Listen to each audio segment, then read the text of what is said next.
Okay, Trig, this is the second half of section 8.4. We have example 3 and example 4 to do, and we are writing sine and cosine functions for these kind of story problems, I guess. Number 4, we're going to be using our graphing calculator to have it write an equation for us, so that's going to be kind of nice. But example 3 starts, and it gives us kind of a visual of this spring and what it's doing. It says, suppose that a weight hanging from a spring is set in motion by an upward push.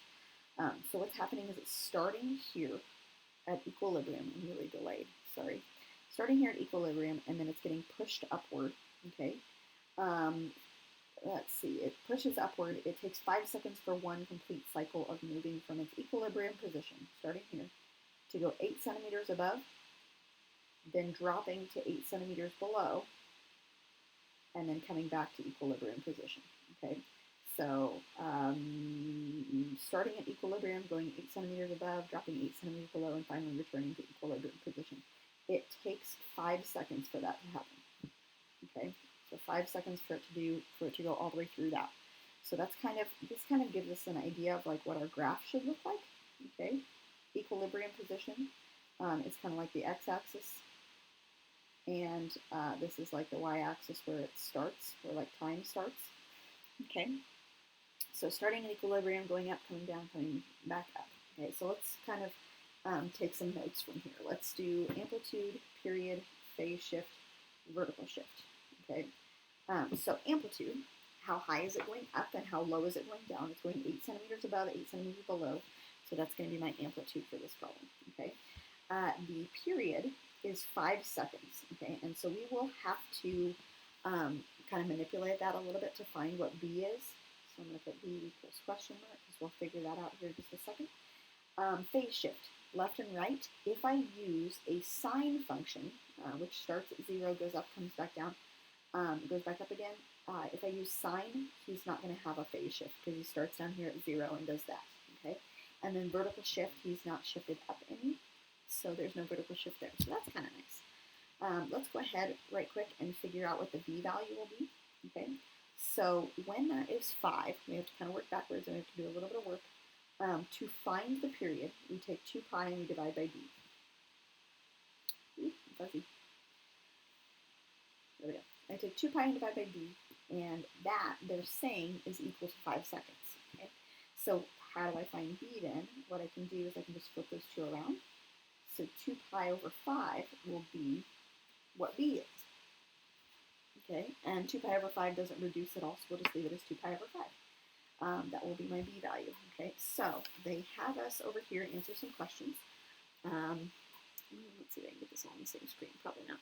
I'll just skip over. Find a sinusoidal function to represent the motion of the moving weight. We know we want to use the sine function because it's going up, coming back down, coming back up again. So I'm going to start with y equals I need sine of some stuff here, okay?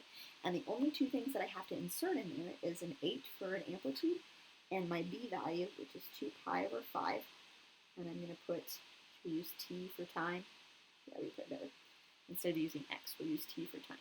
Okay, there's no vertical shift, so I don't need, I don't need a number out here. There's no phase shift, so I don't have a plus c or a minus c in the middle there. That's just kind of what he looks like. Okay, sketch a graph of the function that you wrote in part A. I'm just going to do like a little rough graph and kind of sketch what I did on the other side here. So this is what he's doing. I'll label this as 5 seconds. I'll label this as 8, and this is negative 8, going down to the bottom. Okay, so that's kind of my rough sketch for that bottom part there. Use a function from part A to predict the height of the weight after 3 seconds. Okay, so I'm going to go back over here. The height of the weight after 3 seconds, okay? It takes 5 seconds to get from start to finish where the spring is at. Here in the middle, this would be at 2.5 seconds, okay? So at 3 seconds, it's going to be probably down here somewhere maybe, right? Okay, and I want to figure out where that's located at. So how far below equilibrium will it be at 3 seconds, okay? So what I'm going to do is I just take my function here. Take my function here. And I'm just going to plug 3 in for t and see what we get for y. So y equals 8 sine I have 2 pi over 5 times 3. I'm going to plug that 3 in. Okay, you want to make sure you're in radians still because 2 pi over 5 is in radians. Okay, so I'm just going to type that whole thing in. Divided by 2 pi divided by 5. What do I want to do? Yeah, times 3. That should work. That should work. Okay, and it is negative 4.7. Okay, negative 4.7 centimeters. So that's kind of consistent. I figured it would be a little less than that, but I guess, well, I kind of marked it that way. If it's 8 centimeters is all the way down here to the bottom, 4.7 centimeters would be about halfway. That, I guess it's marked kind of halfway.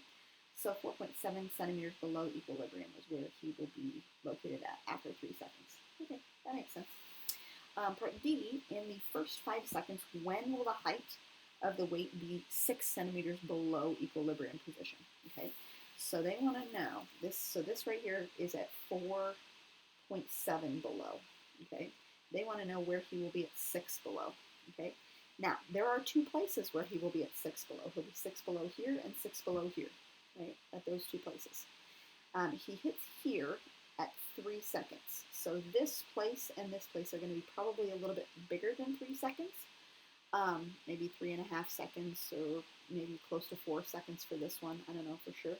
But we need to find both of those places. Okay, so in that case, we can use our equation that we have up above here, except we are going to be solving for t and we're plugging in numbers for y. Okay. So in the first 5 seconds, when will the height of the weight be 6 centimeters below equilibrium position? 6 centimeters below, I need to make sure that when I plug this in for y, he's at a negative 6. So be careful of that because a lot of people might miss that. 8 sine of 2 pi over 5t. Okay, so let's see if we unwind this. Please let this come out nicely. Okay, I'm going to start by unwinding this equation. We're trying to solve for t. So I'm going to divide by 8 first. Okay, I'm going to get the sign by itself, so I'm going to divide by 8. Negative 6 over 8, that's negative 3/4, or negative 0.75. I can do that part in my head at least. Negative 0.75 sine of 2 pi over 5t. Okay. Now again, I have that 2 pi over 5 next to the t, but I want to get rid of the sign first because that's from the outside, right? I have to work from the outside in. So I'm going to do inverse sine from there. And then divide by the 2.5 pi, or 2 pi over 5. Okay, so I'm going to do inverse sine of negative 0.75 first. Okay, that guy is negative 0.848 approximately, equals 2 pi over 5t. And then I'm going to divide both of those by 2 pi over 5. Please let this come up nicely. Please, please, please. Divided by parentheses 2 pi over 5. Enter.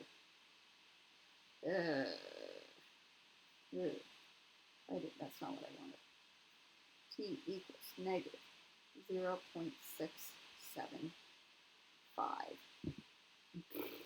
That's not what I wanted. Okay. All right. Well, this is what this means. T equals negative 0.675. How can I have a negative sign? All right, because the domain of inverse sine goes from negative pi over 2 to positive pi over 2, okay? What they're doing by saying that that's a negative 0.675 is what it actually gave me on this little curve here, okay? It gave me this spot right here, okay? It gave me that spot. That's not what I wanted. I wanted this spot, okay? But how much time elapses, or what is the period in between those two, from negative 0.6 to this point right here? There are 5 seconds in between those two, okay? So what I should be able to do is just take this negative 0.675, and I should be able to add 5 seconds to that, or basically take 5 seconds and subtract 0.675, and that will give me that last point there. Okay, so I'm going to take and add 5 seconds to that. So this is going to occur at 4.33 seconds. Okay, at 4.33 seconds, that will be this point right here, where he's touching. Okay, that dot there. Okay, now, this problem is going to be a little bit different than the one up above here, where we did the wheel, because they're asking, in this case, they're asking for both places where he touches at -6. So how do I figure out that other place? Okay, well, that's going to have to deal with, how do I want to do that? That's going to deal with the sine of x. Sine of x is equivalent to sine of x minus, or excuse me, pi minus x. Okay, that's what that will be. But since there's a 2 pi over 5, how does that work? Oh, hold on just a second.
Okay. Okay.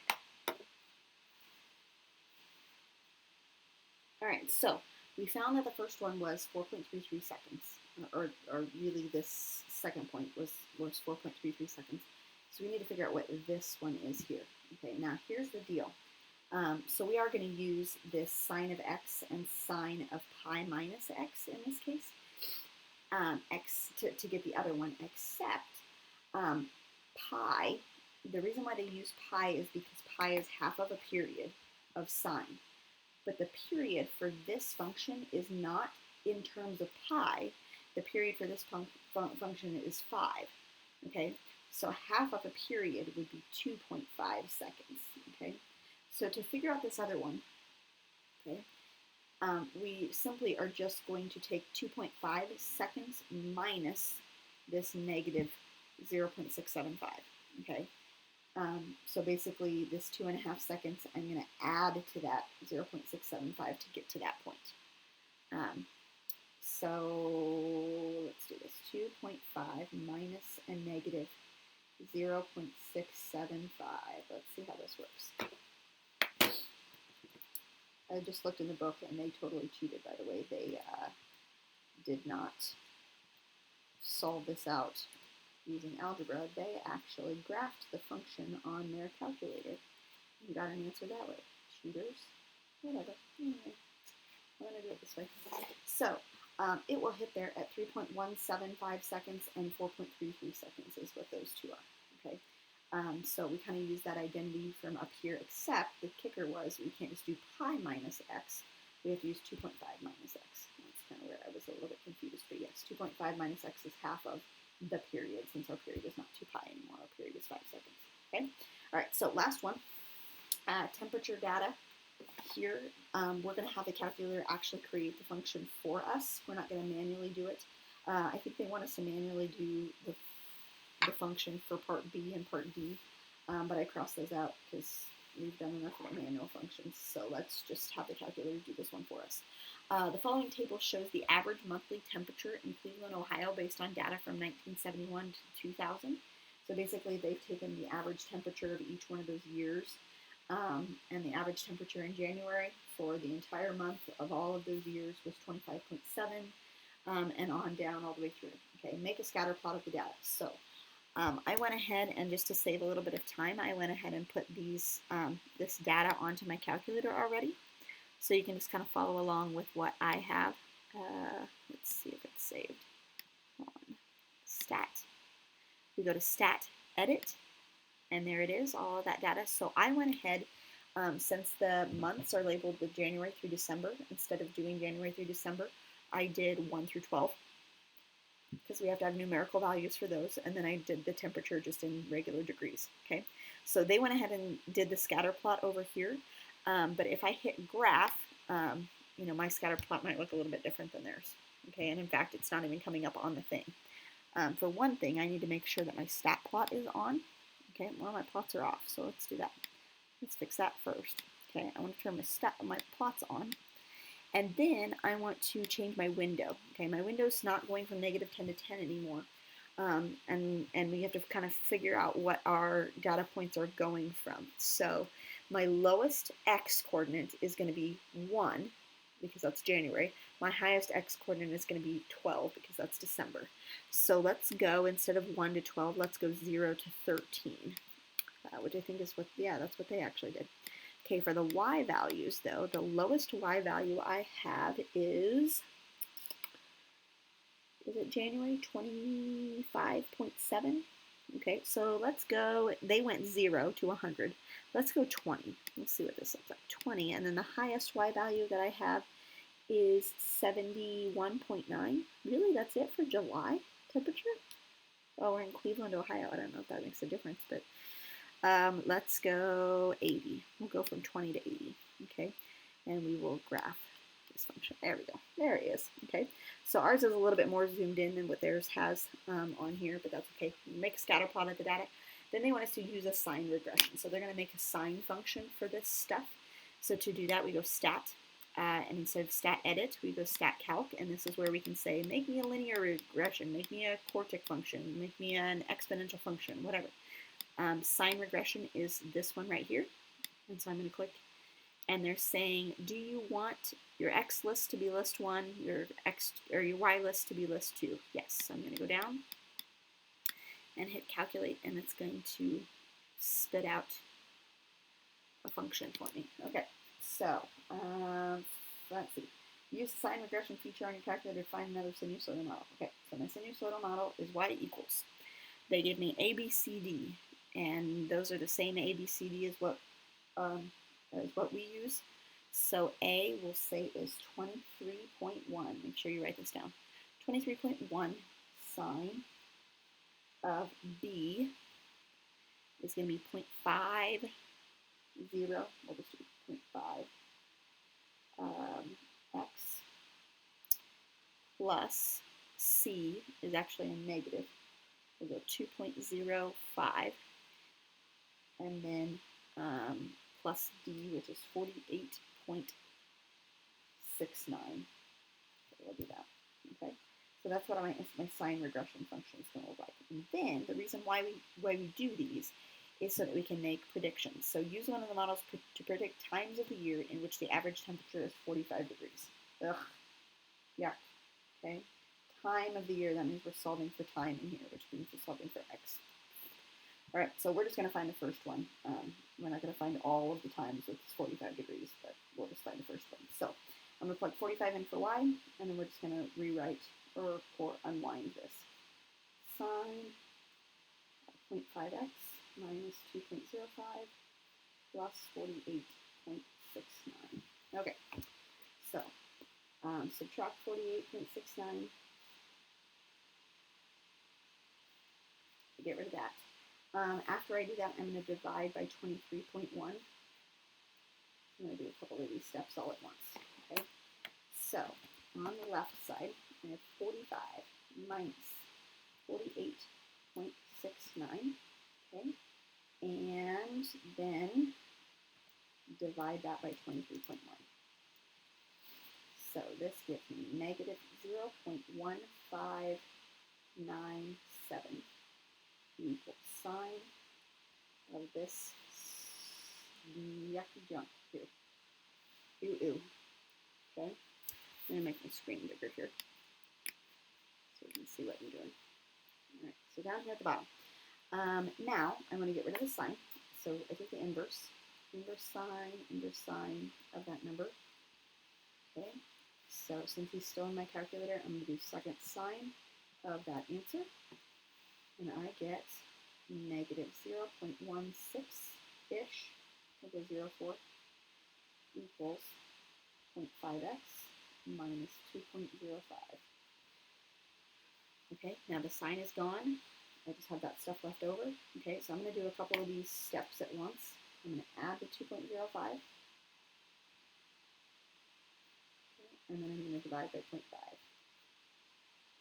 So plus 2.05, enter, divided by 0.5, enter. Ha! X equals, yes, beautiful, 3.78. I like that number. Okay, what the heck does that number mean? That's time. 3.78. What the heck does that mean? That means probably getting close to April. So end of March, beginning of April. That's what this thing means. 3.78 is going to be end of March is where the average temperature is going to be about 45 degrees. Okay, for the first time. That's on this upward climb here, so he's going to touch right here at 45 degrees. He will also touch over here at another 45 degrees on average, and that will be a half a period later, which, I don't know, half a period would be 6 months. Okay, so I guess that wouldn't be too hard to figure out. So another 6 months later, if I add 6 to that, that would be the 9th month, so 9.78. He's going to touch again at, what's the 9th month? August? No, September. So end of September, he's going to also be another 45 degree average temperature approximately. Okay, so that's what that's going to look like. All right, so whew, that was a lot of information, a lot of ugliness in chapter 8. That's why I usually skip over it, and then we come back to it if there's any time at the end of the year. So there you go, chapter 8, yucky.